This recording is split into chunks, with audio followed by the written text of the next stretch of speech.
La hipocresía del puritanismo, y otros artículos. Emma Goldman. Capítulo 7. Mayorías y minorías. Si hubiera que juzgar sumariamente la tendencia de nuestro tiempo, diría simplemente: cantidad. La multitud, el espíritu de la masa domina por doquier, destruyendo la calidad. Nuestra vida entera descansa sobre la cantidad, sobre lo numeroso. Producción, política y educación. El trabajador, que en un tiempo tuvo el orgullo de la perfección y de la calidad de su trabajo, ha sido reemplazado por un autómata incompetente, privado de cerebro, el cual elabora enormes cantidades de cosas sin valor ninguno, y generalmente insultantes, en su grosería y ordinariez, para la humanidad. Todas esas cantidades, en vez de hacer la vida más confortable y plácida, no hicieron más que aumentar para el hombre la mole de sus preocupaciones angustiosas. En política nada más que cantidad. Esto solo importa en la proporción que desconocen, ya sean sus principios, sus ideales, sus postulados de justicia, van siendo suplantados por la esencia formal del número, de lo numeroso.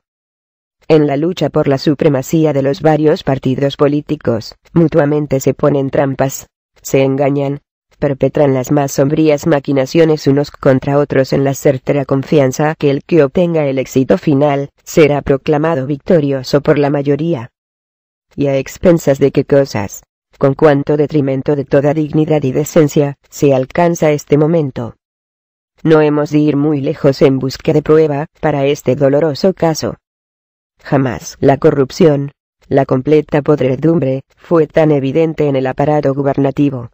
Jamás el pueblo norteamericano se vio obligado a enfrentarse con la naturaleza de Judas de nuestras corporaciones políticas, las que durante años reclamaron para sí el dictado de pereza intachable, tildándose sóstenes salvaguardadores de nuestras instituciones y los verdaderos protectores de los derechos y de la libertad del pueblo. Pero cuando los crímenes de ese partido político se muestran a la luz del día, tanto que el más ciego no dejaría de notarlo, le será suficiente lanzar sus sólitas promesas deslumbrantes, y reunir los candidatos que gozan de más favor público, para que se asegure su supremacía. La verdadera víctima engañada, traicionada, no sabe decidirse en contra, sino en favor de la victoria. Espantados algunos se preguntan: ¿cómo pueden las mayorías traicionar de esa manera las tradiciones de la libertad norteamericana? ¿Dónde se halla su capacidad de juicio y de razón? Justamente las mayorías no razonan, son incapaces de formular un juicio propio. Carentes de originalidad y de valor moral, las mayorías siempre depusieron en manos ajenas sus particulares destinos, incapaces de cargar con la menor responsabilidad. Siguen a sus pastores hasta cuando las conducen a la destrucción, a su aniquilamiento. Tenía razón el Dr. Stockman, el de los puntales de la sociedad. Los más peligrosos enemigos de la libertad y la justicia en nuestro medio son las mayorías compactas, las malditas compactas mayorías. Sin ambición, ni iniciativa, esas masas compactas nada odian más que el espíritu de innovación. Siempre se oponen, condenan y persiguen al innovador, al descubridor de una nueva verdad. Es el más repetido lugar común entre los políticos, incluso los socialistas, que la nuestra es una era de individualismo de minorías. Solo que aquellos que sobrenadan en la superficie de los conocimientos humanos pueden entretenerse y quedar satisfechos con ese punto de vista. ¿Acaso los menos no son quienes acaparan todo el bienestar del mundo? ¿No son ellos los dueños, los reyes absolutos de la situación? Su éxito material no se debe, empero, al individualismo, sino a la inercia, al amilanamiento y a la completa sumisión de las masas. Estas necesitan ser dominadas, conducidas y reprimidas. Respecto al individualismo, que en la humana historia nunca tuvo oportunidad de lograr la menor expresión, lo tiene mucho menos ahora, de aparecer de manera normal y sana.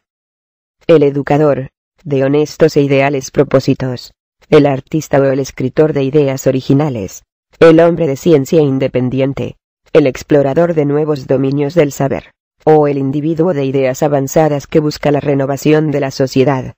A todos ellos, se los empuja diariamente contra la pared invisible de los prejuicios por hombres cuya sabiduría y facultades creadoras se han vuelto decrépitas con el tiempo.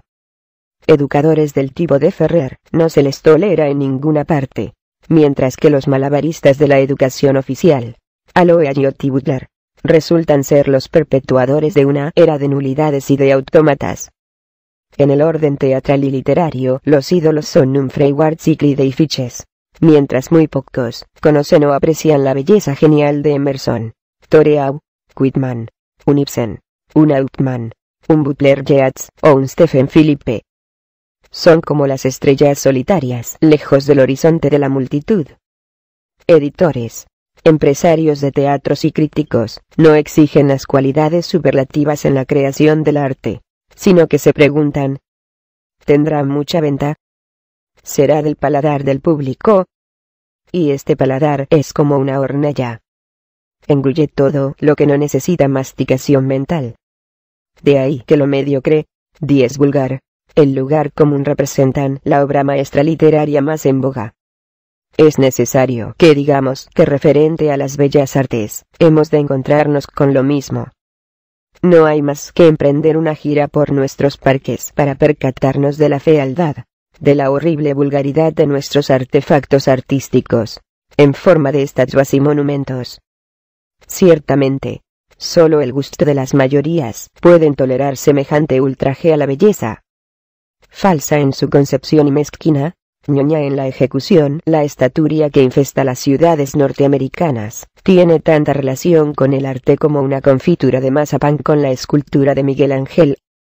El talento artístico, que no se somete a estas preestablecidas normas de la mentalidad común del público, deseando dar el fruto más original de su temperamento, y luchando para ser fiel, sincero, veraz con la realidad, tratando de ver con sus ojos, será condenado a conducir una obscura y miserable existencia.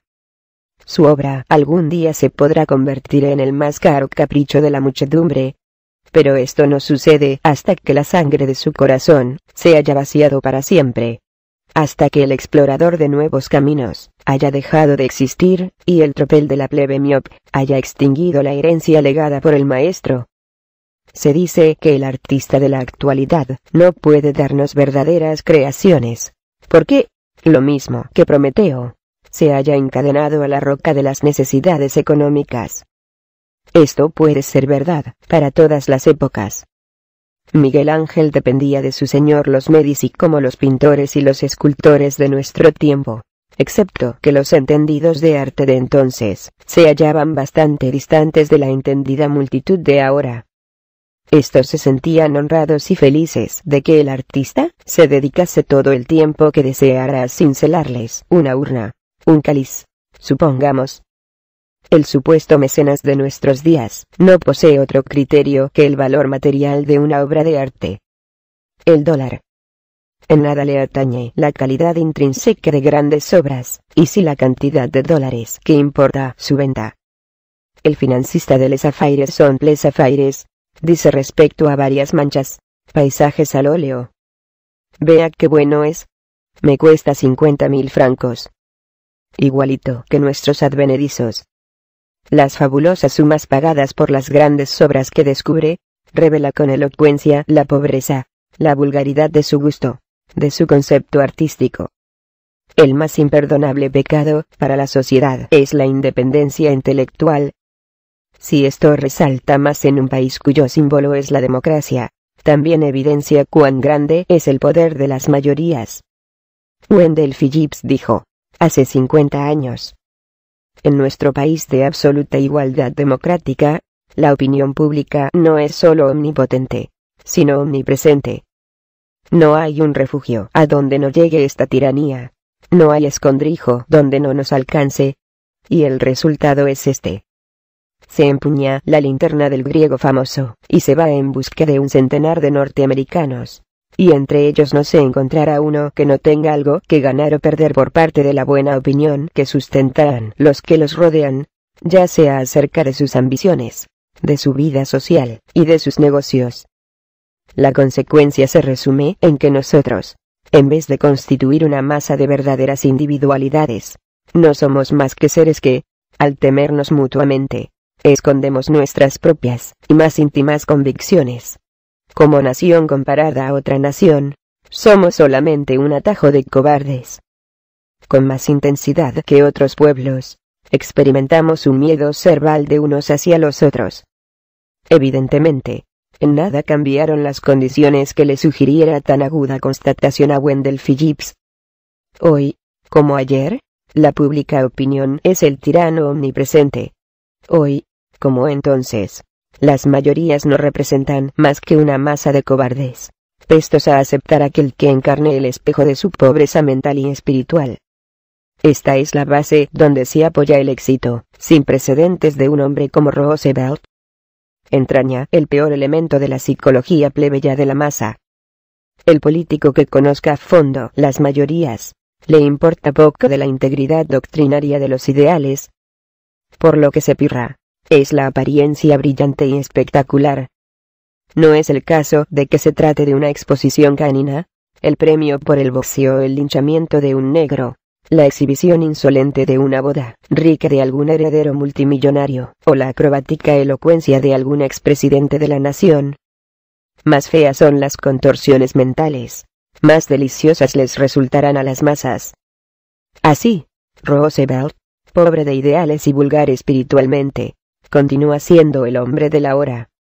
Por otra parte, los hombres, por encima, muy por encima de estos pigmeos políticos, hombres de refinada cultura, de facultades creadoras, son reducidos violentamente al silencio, como si se tratara de personas afeminadas. Es absurdo que se quiera calificar de individualista la época presente. No es más que una amarga repetición de una idéntica fenomenología desarrollada a todo lo largo de la historia. Cada esfuerzo de progreso para elevar el nivel de la vida, la ciencia, la religión, la política, la libertad económica, emana siempre de las minorías, no de las mayorías. Hoy, como hace varios siglos, los raros, las individualidades independientes, son incomprendidas, y por ende perseguidas, encarceladas, torturadas, y asesinadas. El principio de la fraternidad humana, traído por el agitador de Nazaret, pudo preservar el germen de una nueva vida, de verdad y justicia, hasta el día que fue una antorcha de luz para unos pocos. Desde el momento en que las mayorías se apropiaron de este gran principio, se convirtió en la materialización de una ritología que produjo por doquiera sufrimientos y calamidades incontables. Los ataques llevados a cabo contra la Roma papal por las colosales figuras de Hus, Calvino y Lutero, fue como una irradiante aurora en la densa noche. Pero tan pronto como Lutero y Calvino se volvieron políticos, y empezaron a reunir a las pequeñas potencias de la nobleza y apelaron al espíritu plebeyo de la masa, las grandes posibilidades de la reforma fueron desviadas de su natural cauce. Ellos pudieron captarse el éxito de las mayorías, pero se comprobó una vez más que éstas no eran menos sanguinarias en las persecuciones contra el pensamiento y la razón que el monstruo del catolicismo. Guay de los herejes, de la minoría, que no se plegase a los dictados de sus dogmas. Después de una constante lucha, y de un tesón infinito, la mentalidad humana se ha más o menos libertado del fantasma religioso. Las minorías otra vez emprendieron nuevas conquistas, y las mayorías se hallan en pos de ellas, ladrándoles, grabadas por el peso muerto de las verdades que con el andar del tiempo resultaron falsas. Políticamente, la raza humana se encontraría actualmente en una absoluta esclavitud, si no fuera por los héroes que surgen de cuando en cuando. Unwambulls, Quattilers, Guillermo Tell y las numerosas individualidades gigantescamente libres que combatieron a pie firme contra el poder de los tiranos y de los reyes. Sin la pléyade de las mentalidades independientes, que vivían y pensaban más allá de su época, el mundo nunca hubiese sido sacudido radicalmente por esa tormentosa ola. La Revolución Francesa. Los grandes acontecimientos de la historia siempre fueron precedidos por otros más pequeños, infinitesimales. De ahí que la elocuencia enardecida de un Camilo Desmoulins fuese como el toque de trompetas ante los muros de Jericó, arrasando el emblema de las injusticias, de las torturas y de los horrores de la Bastilla. En todo periodo que se inaugura son los menos los portabanderas de las grandes y nuevas ideas, del esfuerzo precursor de la liberación. No es, por cierto, la masa que, al contrario de ellos, sirve de lastre, y les impide moverse tanto como quisieran. Esta verdad resalta con mucha más fuerza en Rusia que en cualquier otro país. Miles de vidas fueron las sacrificadas por ese régimen de sangre y terror, y aún no ha sido aplacado el monstruo del trono. ¿Cómo pueden suceder semejantes cosas? ¿Cómo puede darse que la cultura, las ideas, todo lo que hay de más noble en sentimientos, en emocionados ideales se encuentre sometido a ese yugo de hierro? Las mayorías, las compactas mayorías, la somnolencia de las masas. El campesino ruso, después de un centenar de años de lucha, de sacrificios, de una miseria indecible, todavía cree que la cuerda que ahorca al hombre blanco, de blancas manos, le trae fortuna. En las luchas norteamericanas por la libertad, las mayorías no dejaron de ser uno de los mayores obstáculos. Hasta en nuestros días, las ideas de Jefferson, de Patrick Henry, de Thomas Paine son negadas, y vendidas por poco precio por las mayorías. La masa no las necesita. La grandeza y el coraje de Lincoln ha sido olvidado por el hombre que creó tal escenario del panorama actual. Los verdaderos héroes santos, para los negros, se hallan representados por un puñado de luchadores de Boston. Lloyd Garrison, Wendell Phillips, Crew, Margaret Fuller y Teodoro Parker, cuya doctrina valerosa culminó en la gigantesca figura de John Brown. Su incansable espíritu batallador, su elocuencia y perseverancia, fue minando el poder de los propietarios del sur. Lincoln y sus secuaces llegaron cuando la abolición ya era un hecho consumado y reconocido por casi todos. Hará unos 50 años que una idea, cual rudo meteoro, hizo su aparición en el horizonte social del mundo, una idea que iba muy lejos, enteramente revolucionaria, que lo abarcaba todo en un solo abrazo, y que tuvo la suprema virtud de infundir terror en los corazones de los tiranos, y hacer temblar las tiranías.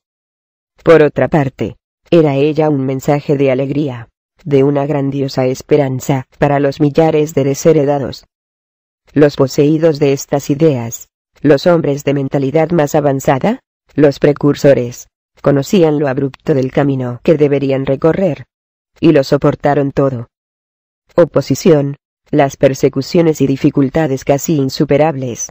Pero orgullosos, y sin temor alguno marchaban hacia adelante, siempre hacia adelante.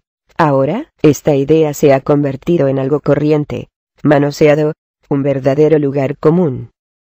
Actualmente, casi todo el mundo es socialista, el hombre rico, así como la pobre víctima que explota, los que hacen las leyes, como las autoridades, y el infortunado delincuente, el libre pensador, así como el perpetrador de las falsedades religiosas, la señora a la moda, así como su sirvienta.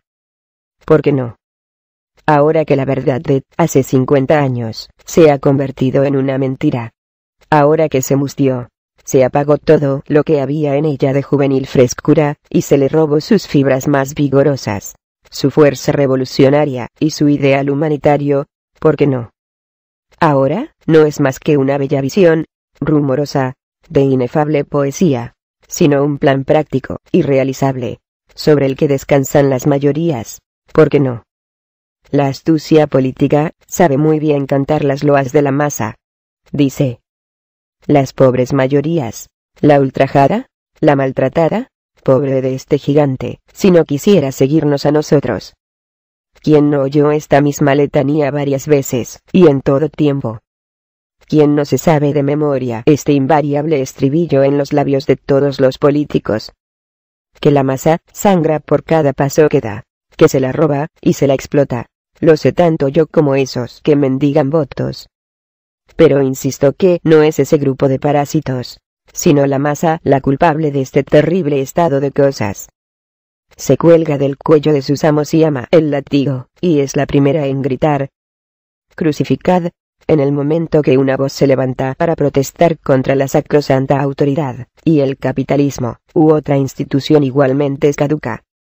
Ya no existiría la autoridad y la propiedad privada, si la masa estuviese dispuesta en convertirse en soldados, en policías, en carceleros y verdugos. El socialista demagogo sabe esto tan bien como yo, pero sostiene el mito de las virtudes de la mayoría, porque su verdadero sistema de vida solo significa la perpetuación del poder autoritario. Y este último, ¿cómo podría ser reconocido como algo, sin el apoyo de lo numeroso? Sí, la autoridad, la coerción y la ciega obediencia son atributos de la masa. Nunca existirá en ella la libertad, o el libre desenvolvimiento de la individualidad, ni jamás podrán hacer de su seno una sociedad libre. No es que no me adolore con los oprimidos, con los desheredados de la tierra, no es porque no conozco el horror, la vergonzosa e indigna vida que conduce el pueblo, que repudio las mayorías como una fuerza creadora de bondad. Oh, no, sino que sé demasiado, que como masa compacta jamás estuvo al lado de la justicia ni de la igualdad. Suprimió las voces humanitarias, subyugó el espíritu humano, y cargó de cadenas el cuerpo. Como masa, su finalidad principal fue el de hacer de la vida una cosa uniforme, gris y monótona, convirtiéndola en un árido desierto. Como masa será siempre la aniquiladora de la libre individualidad, de la libre iniciativa, y de la originalidad.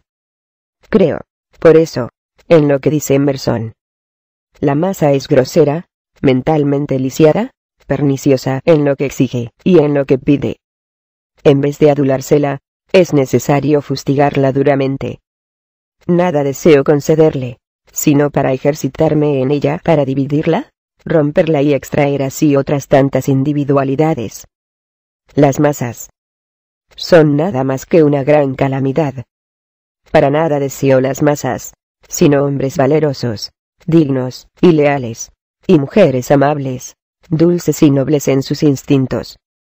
En otras palabras, la viviente verdad de un social y económico bienestar no llegará a transformarse en realidad, sino por el esfuerzo inteligente, el intrépido valor de las minorías poseedoras de una perfecta independencia mental, y no por obra y gracia de las masas. Fin del capítulo 7. Mayorías y minorías.